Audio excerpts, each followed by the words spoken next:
Hello and welcome on the Barricades. This is a podcast produced by Eastern European journalists and academics. I am your host, Maria Chernat, and with me, as usual, the co-host of the show, the Bulgarian-born Polish journalist, Bojan Stanislavski. Thank you for being here with us. Hi. And again, we have somebody very, very interesting and informed, Mark Sleboda, international security analyst, commentator to various political media outlets, a former U.S. naval officer that is currently residing in Russia. He is a former lecturer at Moscow State University, and he also taught at London School of Economics. I would suggest that we start with your assessment on the situation on the ground. What is happening in Bakhmut? Probably because we saw so many media outlets from the West and so many discussions around the military equipment that was supposedly going to arrive in Ukraine, that the authorities in Kiev decided to hold on to Bakhmut, despite the fact that it was obvious that such an initiative, such an idea would not be a good one, and the troops in the city are going to be encircled if they are not already encircled. This is a thing that is going to happen very soon. So a very, very unwise decision. I want us to have your experience as a former U.S. naval officer, a member of the U.S. Army. How come the authorities in Kiev came up with such a controversial plan? Okay, so Bojan, Maria, thanks for having me. It's always an honor and a pleasure to be back on the Barricades. The situation as it stands across the entire length of the front from southern Donetsk in Marinka and Ugledar, all the way up through Bakhmut, Seversk, and into northern Donetsk and Lugansk in the Kremenaya, Sviatovo area. Russian forces are on what I would characterize as local offensives everywhere.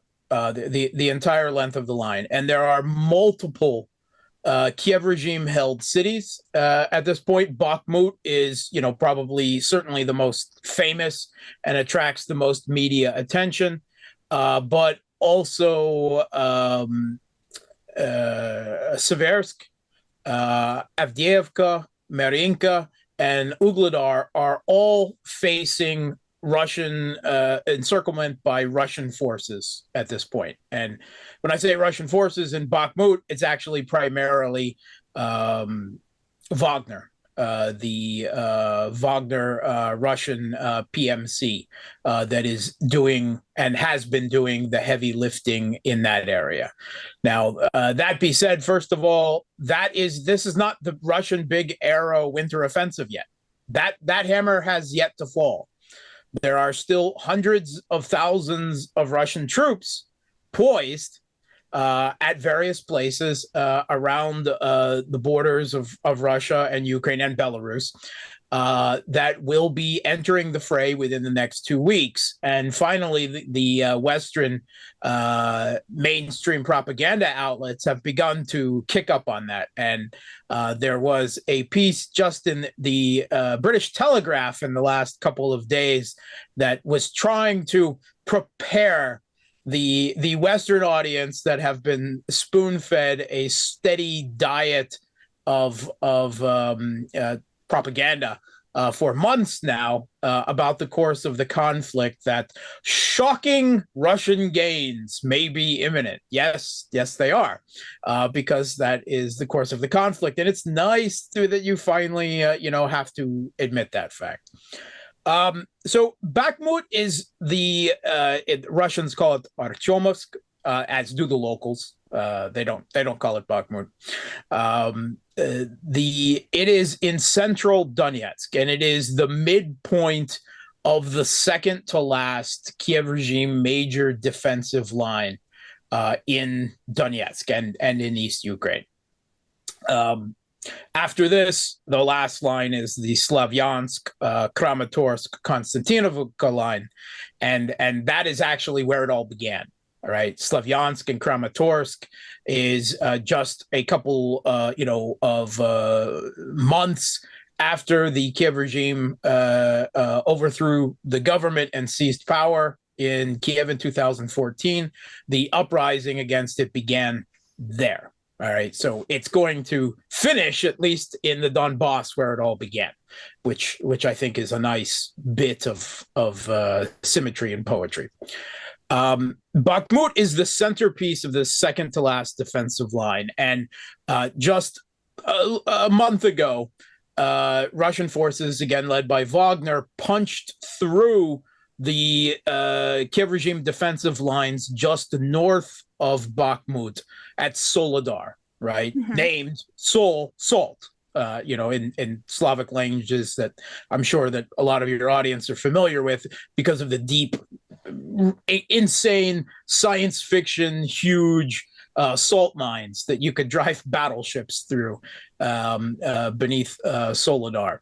And that was a major advance. And what you're seeing now is after that breakthrough up there, that Russian forces have been able to basically create an operational square where they're able to spread out in multiple directions.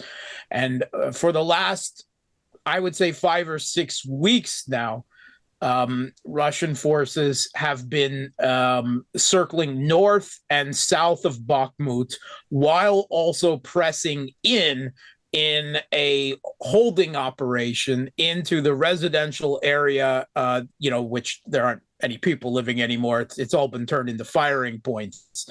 And residential areas are actually, once they're weaponized like that, they are usually the toughest urban areas to crack because they're very tall buildings with lots of different former apartments that are turned into firing and sniping points. So every room, every floor becomes a little mini fortress. And we've heard previously from Wagner's head, Prigozhin, that the Kiev regime set up 500 a layered defense of 500 layered fortifications and trenches in Bakhmut.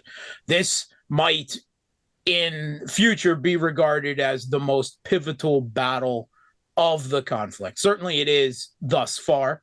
It may be the battle that broke Kiev regime forces permanently. It has enormous strategic and tactical importance. Whatever the Western mainstream media is now suddenly trying to downplay the importance of the city. And if you'll notice, the Kiev regime has been throwing tens of thousands of reinforcements into this city for months in an attempt to hold it. And now suddenly we're saying, oh, it's no big deal if Bakhmut falls. It's not that important. Nonsense, right? That's absurd, right? It's pure propaganda. First of all, it is an important transport and logistics hub. The trains run south of here and then hook around and go back into Donbass. And in the north, they go all the way up through Lugansk and then into Russia straight to Moscow. So for Russian forces in particular, gaining control of this section of the rail would be a big improvement in logistical situation across the whole rest of the eastern Ukrainian front. Also, there are several, at least 2 important highways that intersect through the city, and these highways eventually go on to Kiev, right? And that's what the Kiev regime has largely been using up until the last couple of weeks to supply the city. But by now, as Wagner pushed into the center and got an operation where they're able to pin Kiev regime forces to a large extent through direct engagement. Then they branched out to the north and south of the city and they've been steadily putting the city into an operational encirclement, where within the last couple of days, the last major road that could be supplied has been put under fire control, which means that Russian artillery can regularly rain down blazing hell on anything transiting that road going in or out. There are several suburban fortifications, Ivanovskaya to the south, and two more to the north in Krasnaya Gora, and another up there. They're still holding out Kiev regime forces there. There are also many fortresses tough to crack, but Russia forces have wedged between them, and they've effectively isolated them as well. So there's many cauldrons forming around each one of those pockets as well. And let's talk a little bit about this metaphysics of this propaganda, or of this, like, the perception that they're trying to enforce on the public opinion in the West, because first thing is, of course, that they keep explaining that Ukraine's victory is right around the corner. We just need a little more tanks, a few more weeks, a few more months, whatever, and just another 120 billion taxpayer dollars. Yeah, just that, exactly. Maybe twice, even if necessary. But yeah, but then the question is, even myself, I'm not a military person, and I really, I have to rely on the expertise of people like you and other guests on our show that have also had some military background. And, they are all of you are basically saying the same thing, that it's meaningless. All those tanks, be it 100, 200, 300, it's not going to help. It's not going to change. It might have an effect, but it will not change anything.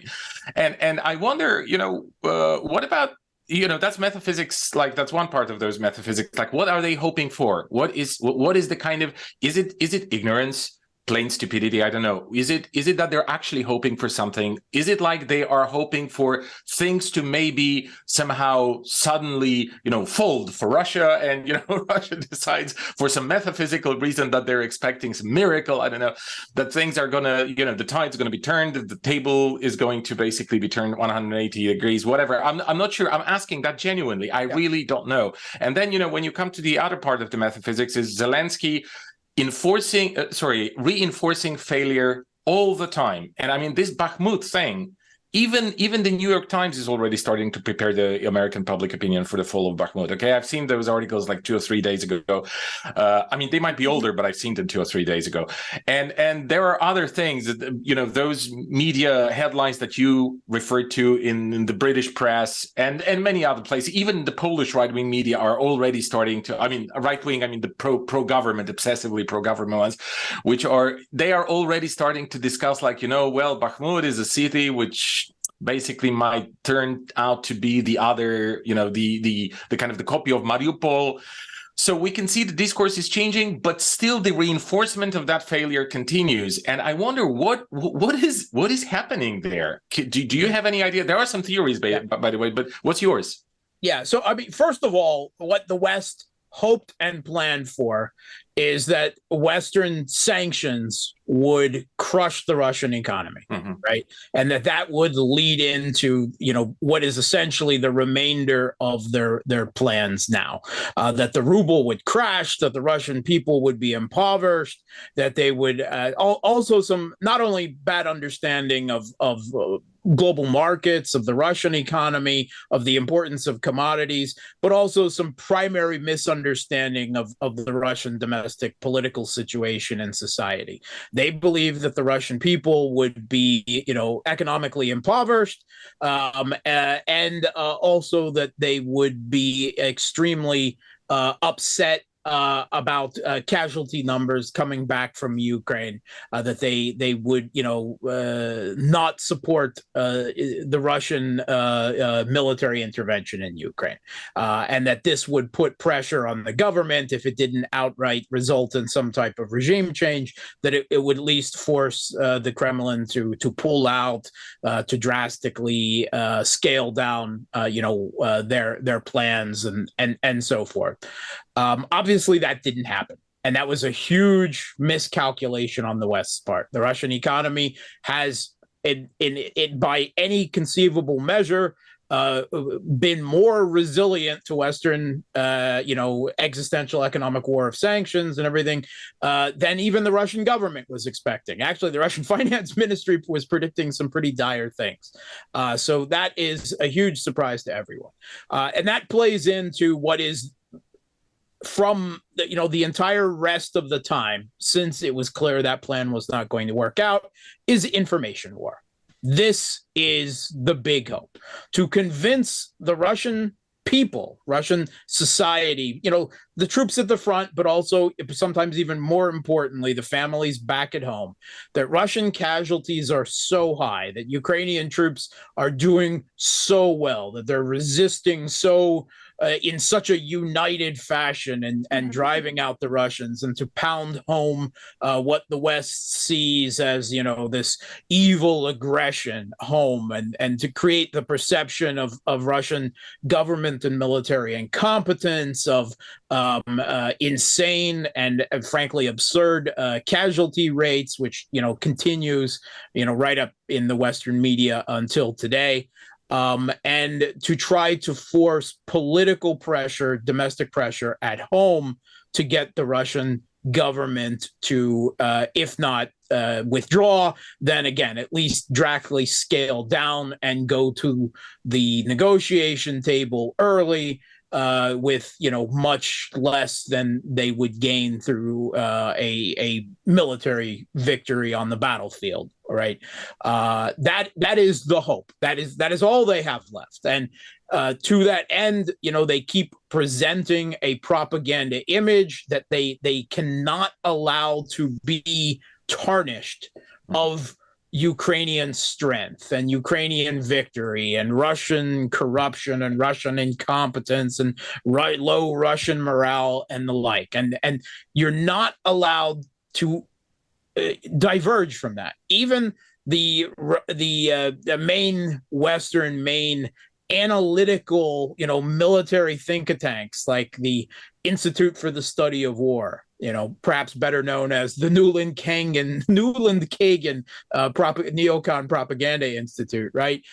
They are continually wrong in their military assessment of everything from how many more missiles Russia has to its offensive potential, to the number of casualties, everything. And of course, no one's ever going to call them on it.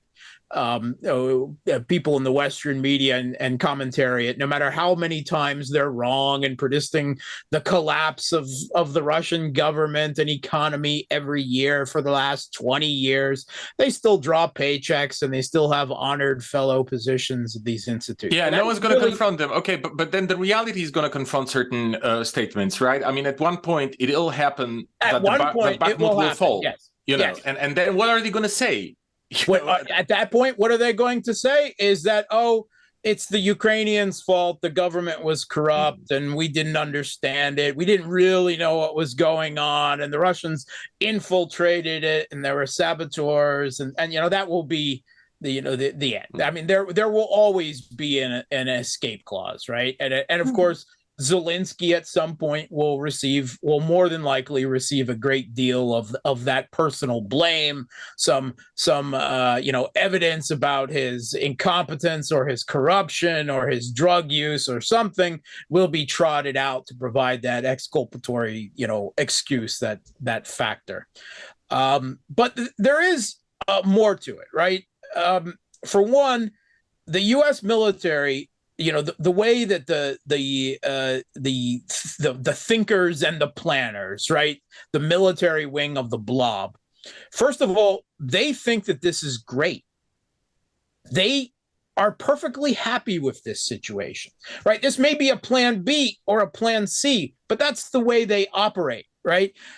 They always have a default position, right? Just like with Syria, they weren't able to achieve the regime change in Syria, but they still occupy the most valuable part of the country where the oil and wheat fields are. The country is weak. It is in a continual state now of frozen conflict, and it's denying Iran a strong partner that will carry them, provide, a partner right on the Mediterranean, which was the real goal of the entire operations in Syria. They think that, okay, it wasn't plan A, but plan B was perfectly acceptable, and they won. The same thing in Ukraine. The way they look at it, they go back to the 2014 moment when Yanukovych was, taking a final look at the EU association agreement as a neoliberal shock therapy diktat. And he was ready to say, yeah, no, what Russia's offering with the Eurasian Union sounds a whole of a lot better, and it's actually got some cash attached, and it won't cost me my political career when I unemploy tens of millions of people to privatize off every state company and rebuild it up from the ground up without any funds to help. And that would bring Ukraine more firmly into the Russian geopolitical camp. Right. So that was the alternative they were looking at. Instead, I think beyond all of their hopes of expectation, they overthrew the government.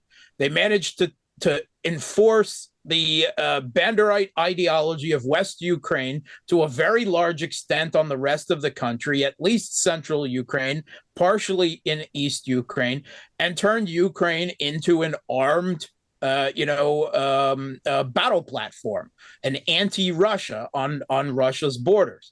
And even if parts of Ukraine are lost, even if the economy of Ukraine is wrecked, that is a win for them, because that denies that piece that Russia would have integrated into their geopolitical bloc. And that's the way these people think. They think of the world as a risk board, right? You're familiar with the board game Risk, right? If you don't take a spot on the board, the other people will take it and make use of it. And if you can't take it and hold it, then you destroy it, so that even if they win, you make it a Pyrrhic victory, that Russia now has to spend tens of billions, hundreds of billions of dollars to reconstruct Ukraine while being cut out of, the still, globally dominant Western financial economic sector. And in terms of losses, right? Not only were they successful in helping foster this West Ukrainian ideology on a lot of Ukrainians, but whatever the Ukrainians thought of what has happened in 2004, since 2014, whatever they thought of the regime in Kiev, whatever they thought of Russians beforehand, right? Tens of thousands of Ukraine, hundreds of thousands, have been brought into the military. And every one of those boys and girls, mostly boys, some girls, that dies and are killed by Russians, whatever they thought before, is a Ukrainian family that now hates Russia and Russians forever. Mm-hmm. That makes that space ungovernable, right? Mm-hmm. To a large, that's just what they're hoping for, right? I'm not so sure that it will work out that way in East Ukraine, but I think it probably will in central Ukraine, right? They're denying that space. Plus, the European economy is wrecked, right? The decades of European prosperity is at an end. Get used to it. Your lives are going to become. I'm from Bulgaria, I've been in crisis for the last 30 years. You're already there, right? Yeah. You're well familiar, right? Well, the rest of Europe is going to be brought down to the Bulgarian level, right? Yeah. The German media. Finally, some equality. Yes. Finally, some equality, right? Bring everyone down to your level, right? German, media is full of stories. The deindustrialization of Germany and of Europe in general is what they're talking about. And as the Wall Street Journal, as Forbes, right, and the others have talked about, where are those European businesses going? Across the United States, where they can still find relatively better energy prices that will allow them, to continue doing business. It's happening right now. Macron has cried about it and so forth. But the biggest most energy intensive German businesses, European businesses are all flocking to the United States right now. Win for the United States. That's the way they look at it. Think of the military, right? Right now, the majority of the military hardware that is being destroyed, right, in the Ukrainian steppes and forests is European, right? Notice that little sleight of hand. Oh, we'll provide Abrams, you provide the Leopards, you go ahead first. The Abrams will be there like a year or a couple of years from now, right? So large numbers of European military gear in particular, right? U.S. military gear as well, but that's usually the excess stuff, right? Thousands of Humvees that are basically, SUVs, jumped up SUVs and the like, but excess Bradleys and the like, things the U.S. military can spare that aren't going to be relevant in the coming bigger conflict with China in the South China Sea over Taiwan. Why? Because it's going to be an air and naval war. This type of land-centric APCs, IFVs, right? Infantry fighting vehicles, some artillery. It's not going to be useful in that conflict, right? They can afford to waste it. But all of these European companies that are losing their gear, right? They're going to lose Leopards. They're going eventually they're going to be sending Typhoon fighters as well, and they'll be shot down from the sky like crazy by Russia's S-400 air defense and larger integrated air defense networks. Where are they going to get replacement military gear from? Not from Germany, because the German military industrial complex is already saying, we can't produce what we've been producing at the prices that we set out before, because now energy costs are through the roof because we're not getting cheap Russian gas and to a lesser extent oil. So they're going to be buying American military gear to replace what they're losing in Ukraine. If you have any money, if you have serious money, because it takes serious money at this point, invest in the U.S. military industrial complex, because it's all happy trails as far as they're concerned. They're all looking, they're in the money for the conceivable future. Everything is golden for them. Look, what you're saying suggests that you shouldn't be supporting the war in Ukraine and what the Russians are doing, because it seems that, first of all, you cannot bomb democracy into a country like the US tried in Afghanistan and other places. So you cannot bomb anti-Nazism into people's heads. It's true. And my question is, why is it that the Russians haven't tried to address the problem where it started, that is in people's heads, with all this pro-Bandera, ideology? Why haven't they tried to suffocate Ukraine with anti-Bandera propaganda in order to solve the problem? Because Russians not good at it. They have very limited soft power resources. They've tried for the last 8 years, right? Overwhelming Western money, NGOs, support of all of this has been flooding into Ukraine, and Russian attempts at soft power are minuscule and relatively ineffective in comparison. They have brought Azov into schools to teach children, right? That's a regular thing. There's no way Russia can compete with that, right? Russia can compete with hard power on the battlefield. Is it a good solution? No, it is a terrible solution. Is the alternative worse? Yes. That is the calculus that was made, right? That this is not a good solution. It will not end well, right? It will not be some complete Russian victory, right? There will be an insurgency and destabilization in Ukraine for the foreseeable future, for the rest of our lives, even if they manage to dislodge the regime in Kiev, or at least, secure most of eastern Ukraine. Ukraine will be the new divided Germany with the Dnieper, probably the border, right? It will not be a good solution, but it's better than the alternative, right, which is a complete Banderite Ukraine, right up on Russia's borders, slowly, corrupting from the Russian perspective the people of East Ukraine fully into that West Ukrainian anti-Russian national identity conception and ideology as well. It's not a good solution. It's a terrible solution, but the alternative is worse. Okay, so let's speak a little bit about the prospects for the future, because you said it yourself, and this idea has been floated recently, even in Newsweek and media outlets like that, about the partitioning of Ukraine being the only way out, like in immediate terms. And, of course, again, I tend to agree with it based on everything I heard by, uttered by guests on our program and everything I read, that this is the only way, probably, because what it seems, and please correct me, of course, if you think I'm wrong, but it seems like Russia does not have neither the will nor the capacity at the moment, like militarily even speaking, to occupy the whole of Ukraine. And there's not much of a point in it, neither militarily nor politically nor in any other way, really.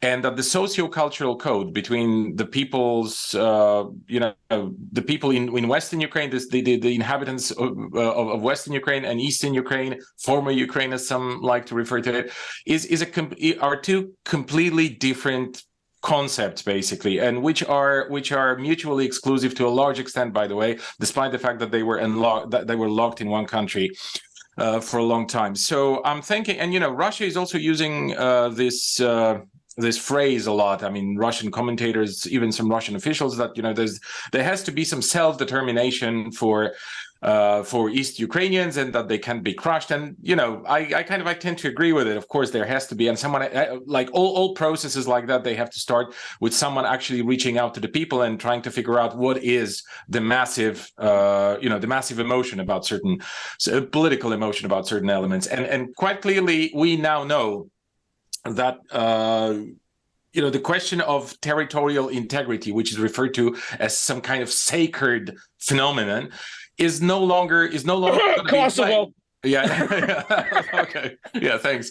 So yeah, that's pretty much impossible. But then it's also the case of the people there. I mean, the people in Ukraine, they don't seem to want any kind of territorial integrity. And I'm not talking only about those East Ukrainians who are supporting, to some extent, the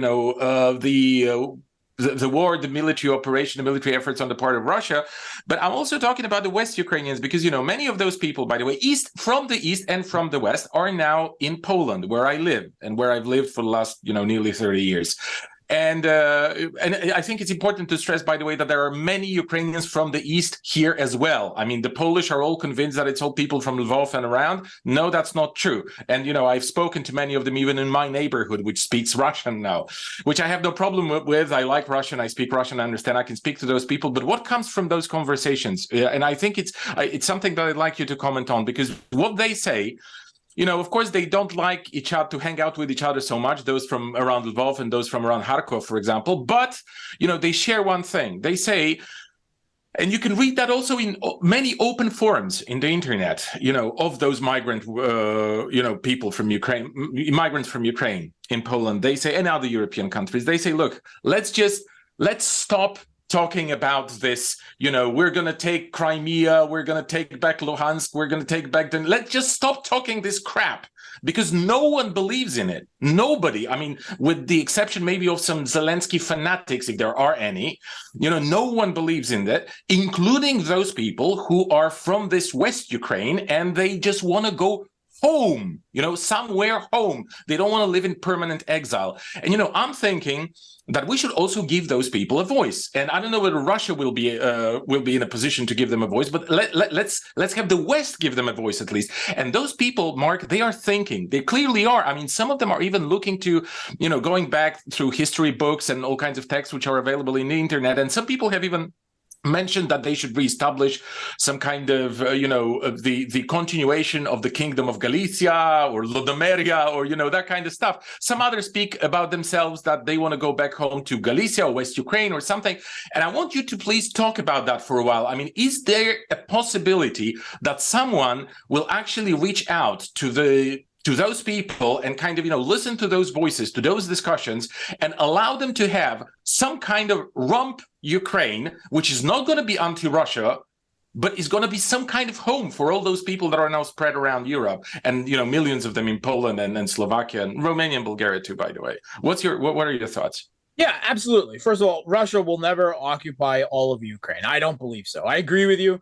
Not only is to militarily occupy Ukraine would require millions of troops to occupy. I mean, East Ukraine, it's much less because a great percentage of the population, right, that decreases as you go west, is at least receptive, or at best at worst apathetic, right, to the Russian and East Ukrainian politician presence there.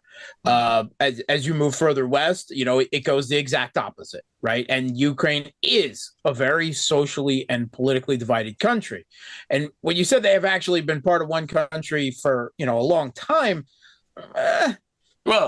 since 1991, right? Okay. World War II is decades. It's not actually that long a period of time, because West Ukraine was not part of Ukraine. That's true. Up until the 1930s, right? They were part of Poland and the Austro-Hungarian Empire and the Polish-Lithuanian. That's where the Galicia-Lodomeria thing is basically coming from, right? Yeah, yes, their tradition, kind of. So I believe that what the whole conflict right now is basically about what the partition of Ukraine will be, right? This is what the battlefield is. Where will it lie? Will a Russian defeat would be just Donbass and Crimea, right? That would be, Russians consider that a loss, right? If you're talking, then Odessa, the southeast coast and Kharkov, that's a partial victory, right? A victory from the Russian perspective is all of East Ukraine, maybe with Kiev on the other side, or not. At least half of the Kiev, which is but that already becomes a defensive, indefensible line once ever you get past the Dnieper. So I mean, this is what all of this is about now, is what the boundaries of that future state will be. I do not believe that, and I believe it will be called Ukraine, right? On the other side of the Dnieper. They will have to, and Russia will simply absorb the rest of East Ukraine into Russia. Why? So as to not allow it to be pried apart by independent politics again. There's nothing wrong with the idea of an East Ukrainian state any more than there was the idea of a Ukrainian state, right? Novorossiya, so forth. But then you're allowing the whole cycle to repeat itself, like it did with Ukraine. So from the Russian perspective now, the government perspective, there is no solution but to take it all into Russia to prevent that space from being corrupted and being used as a platform again, which is a shame. How about Odessa? Yeah, but Mark, before you speak about Odessa, just one supplementary question, please, about this, because I wonder, I'm not very familiar with the Ukraine kind of political perception of things, and I understand the major difference between West and East Ukrainians, and the kind of, in general terms, I understand it, and to the extent that I've been able to educate myself about it. But I wonder, when people bring up today, and this is why what I'd like you to comment on briefly, when I see those West Ukrainians bringing up not believing the West anymore, not believing that any weapon shipments is going to help them and stuff like that, they just want to have like some home, some kind of somewhere. And when they invoke those traditions, which I probably have, last time I've heard of Galicia and Lodomeria was like back in high school or something like that 20 years ago. And I wonder, like, when they do that, that means that they've actually invested some thought, some research into this, or someone has floated it to them, because I tend to have some sympathy for those people, in a sense. Of course, I don't like the Banderite ideology. Of course, it's alien to me totally and completely, and so on and so forth. But I'm trying to be sympathetic to the fact that, okay, we've lost home, we're now in exile, kind of, right, in refuge, to be more precise. We want to go back home somewhere, And well, let's look into history. Let's look on the map and so on. What do you make of it? Like, is it something genuine that they are perhaps not trying to establish the anti-Russia anymore? Perhaps they are starting to think like, okay, the Russians are the Russians or the East Ukrainians, whatever, and we want to have our own separate thing. Is it something that is new, or is it something that, for example, you have come across as a sentiment, as a feeling, as a kind of political, I don't know, political reference point, if you like, in the Ukrainian discourse before? Yeah, sure. So up until 2014, that was actually a really popular idea, right? Mm-hmm. When it didn't look like they could electorally take the country permanently, right? Mm-hmm. For one thing, the West Ukrainian political mm-hmm. parties were divided, right? There was the nationalists, there was the nationalists who are nationalists, and then there's the moderate national. Okay, they were all nationalists, right? But they're varying degrees and around different personas and so forth, right? Timoshenko, Sleboda, and so forth.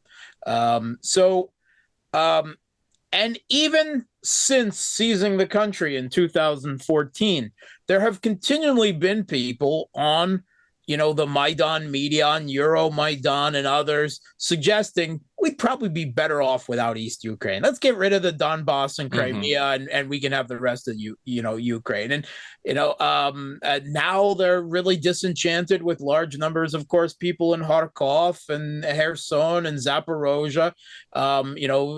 They're facing the prospect of mass ethno-political cleansing and purges and shooting all the collaborators, as they call them, and they're really so. Or tying to polls, right? Yeah. Right. The government line is still, of course, we'll take back all of Ukraine, right? And then the 2014. All right. We all know that's not going to happen, and eventually they will scale that back. I do, however, believe it will always be an anti-Russian. Right. You believe that Russia will allow this? It's not in a position to hamper. It's not in a position to do anything about it. Right. I don't think so. As maybe, I told Scott Ritter, it's in the people's heads. You cannot control with bombs what they think. So it's too ingrained. If almost 5 decades of the Soviet Union couldn't get the Banderism out of West Ukraine, then nothing modern Russia will be able to. I think there's some people in the Russian government who believe from a military perspective that it would be best to slog through for 5, 10, 15 years, whatever it takes, to secure the West Ukrainian border as well. But that would be an occupation against an overwhelmingly hostile force. So you are thinking that they are going to have this rump Ukraine without calling it Galicia, whatever, let's forget about all those things that I just mentioned previously. They're going to have some kind of rump state. And this is going to be the anti-Russia. This is going to be, and this is going to be allowed into NATO or things like that? It doesn't have to be brought into NATO. Uh-huh. Right, it doesn't have to be brought into the EU, right? Turkey's had an EU association agreement since 1997. Right. Come on, and it will be perfectly fine. All right, Russia was just as afraid of Ukraine being turned into a de facto member of NATO, right? Where NATO trains and arms and funds and does everything else, right? But they don't have the formal legal shield, which is the only thing they don't have. Yeah, the only thing they don't have. Yeah. But that is an important distinction too, because it for one thing, it puts the nuclear umbrella over it, which is a not insignificant, and the threat of Article 5. All right, and so forth. But I think maybe. A lot of that is political, and it depends on what political sentiments are like in Europe at the end of this. If Hungary had their say, they would never be in, right? Viktor Orban, the Hungarian government is very unhappy with the regime in Kiev because of their treatment of the ethnic Hungarian minority. And they've been particularly brutal towards this minority recently with all those actions of forceful mass press ganging them and throwing them into Bakhmut. Of course, they're not happy about it, right? It's a form of ethno-political cleansing and revenge, and revenge, So, and if you take a look at the voting, pre-2014, you will see that Zakarpattia always voted with the Party of Regions, and before that. Why? Because they love the Party of Regions in East Ukraine? No, because it was better for them than voting for the West Ukrainian political parties. So I do not believe. Of course, it would be better for Russia to not have a anti-Russian rump Ukraine, whatever the borders are, everything west of the Dnieper or just, West Ukraine proper, whatever it ends up being. But there's nothing that they can do about it. There may be people in the Russian government now who think that it's a solvable problem, in the long run. I do not. I agree with Maria here for once that, identity, when it's so strongly ingrained. And I think it's also important to realize that a great deal of what is happening right now, it's not only about, the physical borders or the physical partition of Ukraine, but it's about the national identity partition of Ukraine as well. Because there's 30% of Ukraine that is, West Ukrainian national identity conceptions. Okay, but 35% of it that is East Ukrainian national identity. Right. But what about Central Ukraine? They don't have a strong national identity conception, or they didn't up until 2014. They've swung back and forth, voted one way or the other, whatever tends to actually make their personal economic situation better, or they believe it might, or so forth. To a large extent, that's also still in play. And it has strung very strongly to the West side now. But Russia still thinks that maybe they can make a play for the hearts and minds of that's my question. Maybe they can, because those people whom I'm having this kind of direct experience with, and I realize that it's not good to extrapolate one's own individual experience with some people here and there, but I still, I still kind of, I keep thinking about it. It kind of stays with me, because those people from West Ukraine who are here, or write all those things on the internet about Galicia, they don't seem to be making the point that we want to go back home, which is anti-Russia 100%. They don't, that's not the point that they're trying to make. They just want to go somewhere where they feel safe. And if someone had ever listened to them, then probably it would not be turned this rump Ukraine into anti-Russia, but it will have to be by the force of the circumstances. Is that what you're saying? Yes. Okay. I unfortunately, I think, the strength of political passions often overweighs those without the strength of political passions. And people on the Maidan side have pointed out repeatedly since the start of this back in 2014, Russia says we're all, neo-Nazis, right? That's the way they reduce the Russian position to not we're saying they're Banderites, but to saying they're Nazis, to try to delegitimize the whole argument. But take a look at our elections. The far right parties do terrible, right? The Azov's political movement, right? The right sector had their own party and everything. And they're right in that regard. But first of all, their sentiment became spread throughout the mainstream, you want to call them Maidan parties. Now they're the only political parties, because everything that is not, pro-Maidan has been banned in the country at this point. But the European Solidarity Party, right? The party of Poroshenko. Right? Who is the number 2 person in that party? Who's that? Harubi. He's still there. Okay, I thought they hit him. I thought they hit him somewhere. Well, they did, but he's still number 2 in that party, the head neo-Nazi himself, right? So they're spread throughout all the parties right now, even Zelensky's people. Even if they don't, at a mental level, believe in the whole Banderite thing, they think that those people are necessary. They're useful idiots to build a Ukraine, separate from Russia. That's the way they look at it. Zelensky's people look at it. I think a lot of them, I think even Zelensky himself has internalized a lot of the banderism since he came to power, right? Going close to 3 years now, and he realized what the regime he inherited was built on. And we all saw in the beginning when he went to East Ukraine to the Azov commanders out there, and he says, "I'm going to try and enforce the Minsk agreements. You need to pull your weapons back." And right there on camera, Azov commander telling him, "No, we're not.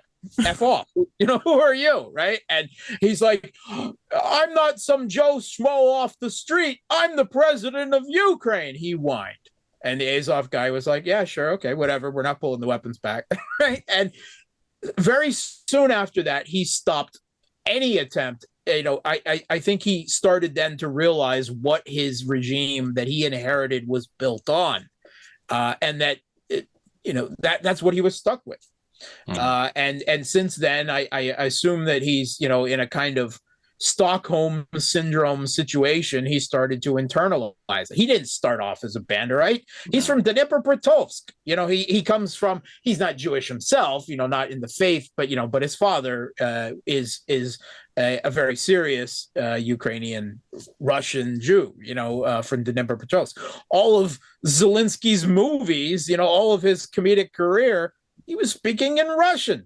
Yeah, right. Because he struggles sometimes to speak Ukrainian, even. Yeah, he does. A lot of they're starting to get it down better, but you have a situation where the president's own movies, the way they were originally filmed in Russian, right, are banned in the country. How absurd is that? Yeah, right? I haven't thought of that. Incredible. It just points, how absurd this whole political project is to begin with. But it has nearly succeeded.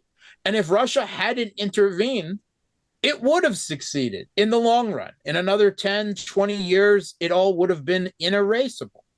And even now, they may win the long game, in the mental space, the information warfare. Nothing is certain. Tanks on the ground, boots on the ground, they mean something, but they don't mean everything.